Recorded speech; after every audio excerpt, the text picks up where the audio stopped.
कैसे एक police officer एक मिस्टीरियस रोशनी की तरफ बढ़ता है लेकिन वो जलकर राख हो जाता है। ऐसा उसके साथ क्यों हुआ, चलते हैं मूवी की स्टोरी की तरफ। फिल्मी group presenting the darkest hour. दो लड़के एक एयरप्लेन में बैठे हुए दिखाई देते हैं। उनमें से एक सॉफ्टवेयर डिजाइनर है जिसका नाम शॉन है। वो अपने दोस्त के साथ अमेरिका से मॉस्को जा रहा है। दोनों अपनी सोशल नेटवर्किंग सर्विस बेचने के लिए ट्रैवल कर रहे हैं। जब वो एयरप्लेन में बैठे होते हैं तभी आसमान में एक रोशनी चमकने लगती है। पायलट अनाउंस करता है कि एक इलेक्ट्रिक वेव का झटका महसूस किया गया, पर घबराने की जरूरत नहीं क्योंकि सभी सेफ हैं और हम जल्दी मॉस्को लैंड करेंगे। एयरपोर्ट पर पहुंचने के बाद दोनों उस कंपनी में पहुंचते हैं जहां उन्हें अपना सॉफ्टवेयर बेचना था। वहां जाने पर उन्हें पता चलता है कि उनका पार्टनर उनका सॉफ्टवेयर चोरी करके एक रशियन कंपनी को बेच चुका है। इस खबर से परेशान होकर वो एक नाइट क्लब में जाते हैं। नाइट क्लब पहुंचकर उनकी मुलाकात दो लड़कियों से होती है। एक लड़की का नाम नेटेली होता है और दूसरी उसकी दोस्त है। ये दोनों लड़कियां शॉन और उसके दोस्त की ब्लॉगिंग में मदद करने के लिए आई होती हैं। ये दोनों पहले से ही शॉन और उसके दोस्त को जानती होती हैं। जब सब एक दूसरे से बात कर रहे होते हैं तभी नाइट क्लब की लाइट चली जाती है। सब क्लब से बाहर निकलते हैं और देखते हैं कि पीली रोशनी धीरे धीरे आसमान से नीचे उतर रही है। ये नजारा देखने में सुंदर लगता है लेकिन असल में ये खतरा होता है। ये रोशनी असल में अदृश्य एलियंस होते हैं जो एक सेकंड में इंसानों को खत्म कर सकते हैं। इन एलियंस के आसपास इलेक्ट्रिक वेव्स होती हैं जो उन्हें मारना मुश्किल बनाती हैं। तभी एक पेल लाइट उनके बीच उतरती है। वहाँ दो पुलिस ऑफिसर्स होते हैं। एक पुलिस ऑफिसर उस रोशनी की तरफ बढ़ता है और एलियन उसे उड़ाकर राख में बदल देता है। ये देख के सब लोग घबरा जाते हैं। वहाँ भगदड़ मच जाती है और लोग अपनी जान बचाने के लिए इधर उधर भागने लगते हैं। ये एलियंस बहुत सारे लोगों को उड़ाकर राख में बदल देते हैं।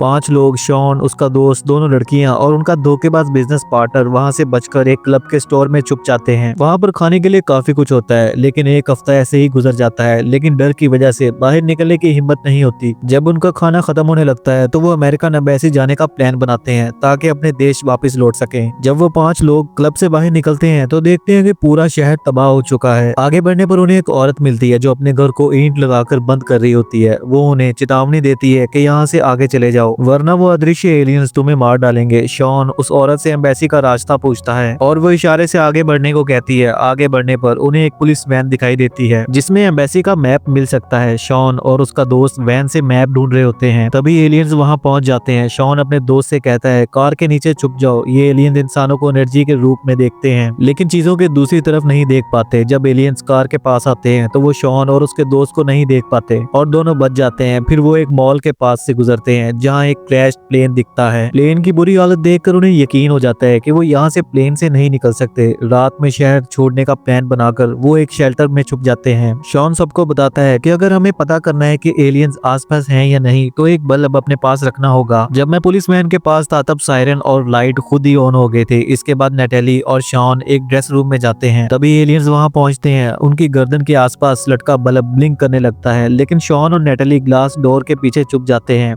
क्योंकि एलियंस वेव्स के रूप में होते हैं। एक ग्लास हर तरह की इलेक्ट्रिक वेव्स का इंसुलेटर होता है। इस वजह से एलियन उन्हें नहीं देख पाते चाहे वो कितने पास ही क्यों ना हो। इस तरह दोनों की जान बच जाती है। रात को जब वो अमेरिकन एम्बेसी पहुंचते हैं तो देखते हैं कि वहाँ कोई जिंदा नहीं है, सब लोग मर चुके होते हैं। ये देखकर उनका हौसला टूट जाता है। तभी उन्हें वहाँ एक रेडियो मिलता है जिसमें रशियन लैंग्वेज में एक ऑडियो मैसेज होता है। वो रेडियो लेकर उस जगह को छोड़ देते हैं। उनका बिजनेस पार्टनर उन्हें छोड़कर भाग जाता है और रास्ते पर जाके फायरिंग करने लगता है। इसके बाद वहाँ पे कई एलियंस आ जाते हैं और उस बिजनेस पार्टनर को उड़ाकर राख में बदल देते हैं। शॉन एक बिल्डिंग के सामने के फ्लैट से निकलती हुई रोशनी देखता है। उसे देखकर उन्हें लगता है कि शायद वहाँ कोई जिंदा है क्योंकि उन्हें रशियन लैंग्वेज नहीं आती। वो सोचते हैं कि रेडियो के रिकॉर्डेड मैसेज का मतलब समझने के लिए वहाँ जाना चाहिए। हो सकता है वहाँ पे कोई रशियन मिल जाए जो इस मैसेज का मतलब समझा सके। अब ये चारों बगैर कुछ सोचे समझे उस फ्लैट पर पहुंच जाते हैं जहाँ इनकी मुलाकात 2 लोगों से होती है जिसमें से आदमी इलेक्ट्रिशियन होता है और एक लड़की होती है जिसका नाम होता है विका। इलेक्ट्रिशियन शॉन और उसके दोस्त को बताता है कि उन्होंने फ्लैट की लाइट इसलिए ऑन रखी थी ताकि अगर किसी को मदद की जरूरत हो तो वो यहाँ आसानी से आ सके। फिर इलेक्ट्रिशियन उन्हें अपनी बनाई हुई गन दिखाता है। ये gun high energy microwave fire करती है जो एलियंस को मार सकती है क्योंकि एलियंस एनर्जी से बने होते हैं और ये गन एनर्जी पर अटैक करती है। फिर शॉन विका को रेडियो मैसेज सुनाता है क्योंकि उसे रशियन लैंग्वेज पता होती है। जब विका मैसेज सुनती है तो समझती है कि ये मैसेज रशियन आर्मी का है। मैसेज में कहा गया होता है कि एक सबमरीन नॉर्दर्न एरिया के समंदर के पास सरफेस्ड है और सब सर्वाइवर्स का इंतजार कर रही है। कुछ अमेरिकन सबमरीन्स भी वहाँ पे है जो अगले दिन सुबह तक वहाँ से निकल जाएंगी। अब उन चारों के पास सिर्फ 4 घंटे होते हैं उस जगह से निकलने के लिए। इन 4 घंटों में उन्होंने सबमरीन तक पहुंचना है। तब वो 3 लड़कियां अपने जरूरी सामान लेने के लिए एक दूसरे रूम में चली जाती हैं। तभी एक एलियन उनकी एनर्जी का पता लगा लेता है। लड़कियां भी ये महसूस कर लेती हैं कि उनकी तरफ एलियन आ रहा है। विका उन्हें ऑपोजिट डायरेक्शन में जाने को कहती है लेकिन नेटेली और उसकी दोस्त एक रूम में चली जाती हैं। हैं, सोचते हुए कि वहाँ पे वो सेफ रहेंगी। रूम का लॉक खराब हो जाता है और एलियन रूम में घुस जाता है। इलेक्ट्रिशियन उस एलियन पर अपनी बनाई गन से अटैक करता है, जिस वजह से एलियन कुछ देर के लिए कमजोर हो जाता है। जब इलेक्ट्रिशियन फिर से गन से अटैक करने की कोशिश करता है तब गन की बैटरी डिस्चार्ज हो जाती है। इस वजह से एलियन इलेक्ट्रिशियन को भी मार देता है। नेटली और उसके दोस्त दूसरे रूम से भागने की कोशिश करती हैं, लेकिन एलियन नेटली की दोस्त को भी मार देता है। अब नेटली, शॉन और उसका दोस्त वहां से निकल आते हैं। तभी विका भी एक अलग रास्ते से वहां पे पहुंच जाती है। जब ये लोग वहां से निकल रहे होते हैं तभी कुछ लोग उनके सामने आते हैं। ये लोग रशियन पुलिस के ऑफिसर्स होते हैं जिनके पास एडवांस वेपन्स होते हैं जो एलियंस को मारने के लिए बनाए गए होते हैं। एक एलियन सामने आता है और रशियन पुलिस उस पर अटैक करती है। अलग अलग तरीकों से अटैक करने की वजह से एलियन कमजोर हो जाता है और भाग जाता है। एलियन का एक हिस्सा वहां गिर जाता है जिसे शॉन उठा लेता है। पुलिस का हेड उन्हें एक सेफ जगह पे ले जाता है जो इलेक्ट्रिशियन के घर की तरह सेफ होती है। पुलिस हेड उन्हें आश्वासन देता है कि वो यहाँ पे सेफ है, लेकिन शॉन और उसके साथी सबमरीन तक पहुंचना चाहते हैं ताकि अमेरिका वापस जा सके। शुरुआत में तो हेड मना करता है, लेकिन बाद में अपनी फोर्स के साथ उनका साथ देने के लिए तैयार हो जाता है। उसके बाद सब लोग वहां से निकलते हैं और एक अंडरग्राउंड टनल के जरिए सबमरीन की तरफ बढ़ते हैं। रास्ते में एक एलियन वहां पे आ जाता है। सब लोग चुप जाते हैं, लेकिन विका एक पिलर के पीछे फंस जाती है। शॉन का दोस्त तुरंत उसे बचा लेता है, लेकिन उस एलियन के हाथों अपनी जान गंवा देता है। शॉन अपने दोस्त की मौत देखकर बहुत उदास हो जाता है और अफसोस करता है कि वो अपने दोस्त को बचा नहीं पाया। फिर सब लोग उस टनल से निकलकर समंदर के पास पहुंचते हैं। वहां उन्हें एक शिप दिखाई देती है। शॉन और पुलिस हेड कहते हैं कि इस शिप के जरिए वो सबमरीन तक पहुंच सकते हैं। सब लोग शिप में बोर्ड करते हैं। नेटली और शॉन शिप में बैठते हुए काफी दुखी होते हैं क्योंकि उन्हें अपने चाइल्डहुड फ्रेंड्स को खो दिया था। जब वो बात कर रहे होते हैं तभी एक झटका महसूस होता है और सब लोग शिप के ऊपर आते हैं। ऊपर आकर वो देखते हैं कि शिप एक जगह पे अटक गया है। फिर वो सब देखते हैं कि एक जगह से काफी ज्यादा आग निकलकर आसमान की तरफ जा रही है। पुलिस का हेड बताता है कि इस जमीन पर काफी मिनरल्स हैं जो इलेक्ट्रिसिटी प्रोड्यूस करते हैं और वो एलियंस इन मिनरल्स को अपने प्लेनेट पे ले जाने के लिए यहाँ पे आए हैं और एलियंस ये मेटल्स इस आग के जरिए अपने प्लेनेट पे ले जा रहे हैं। तभी एक बिल्डिंग उनकी शिप पर गिर जाती है जिस वजह से शिप उलट जाती है और सब लोग पानी में गिर जाते हैं। फिर शॉन, पुलिस हेड और बचे हुए लोग तैरते हुए सबमरीन तक पहुंचते हैं, लेकिन वो देखते हैं कि नेटली उनके साथ नहीं है। इसका मतलब ये था कि वो पीछे रह गई है। जब सबमरीन स्टार्ट होती है तो शॉन कहता है मैं नेटली को बिना लिए वहां से नहीं जाऊंगा। तब सबमरीन का हेड शॉन से सहमत हो जाता है। शॉन इलेक्ट्रिशियन की बनाई हुई गन हेड को दिखाता है जो एलियंस को मारने के लिए बनाई गई थी। सब मिलकर एक ऐसी ही गन बनाते हैं और उसमें एक फुली चार्ज बैटरी लगाते हैं ताकि उसकी बैटरी एलियंस को मारते हुए खत्म ना हो। इसके बाद शॉन, हेड और उसके साथी नेटली को ढूंढने के लिए निकलते हैं, लेकिन रास्ते में उन पर एलियंस अटैक कर देते हैं। इस वजह से शॉन गिर जाता है, लेकिन गिरते हुए भी वो अपनी माइक्रोवेव गन से एलियंस पर फायर करता है। इसके नतीजे में एलियन इंजर्ड हो जाता है और उसका प्रोटेक्टिव शील्ड माइक्रोवेव गन के कारण डैमेज हो जाता है। तभी हेड और उसके साथी भी एलियंस पर अटैक करते हैं और एलियन मर जाता है। अब समझ में आता है कि एलियन को कैसे मारा जा सकता है। शॉन हेड को एलियंस को मारने का प्लान बनाकर नेटली को बचाने के लिए निकल जाता है, जहाँ से उसे नेटली की चीखने की आवाज आ रही होती है। कैप्टन शॉन के दिए प्लान के मुताबिक जमीन पर पानी डालता है। जब एलियन उस पानी पर आते हैं तो कैप्टन और उसके साथी उन पर अटैक करते हैं और काफी सारे एलियंस को मार देते हैं। दूसरी तरफ जब शॉन नेटली तक पहुंचता है तो एक एलियन भी बस में घुस जाता है। पहले भी उस एलियन ने उन पर अटैक किया होता है। शॉन अपनी गन से उस पर अटैक करता है, लेकिन एलियन उस अटैक से नहीं मरता, लेकिन वीक होने की वजह से वो दिखाई देने लगता है। अब शॉन के पास और कोई गन नहीं होती जिससे वो एलियन को मार सके, इसलिए वो एलियन का वो हिस्सा निकालता है जो उसे जमीन पर मिला था। शॉन उस हिस्से से एलियन पर वार करता है और उसका ये ट्रिक काम कर जाता है। एलियन मर जाता है। इसके बाद सब लोग सबमरीन तक पहुंचते हैं,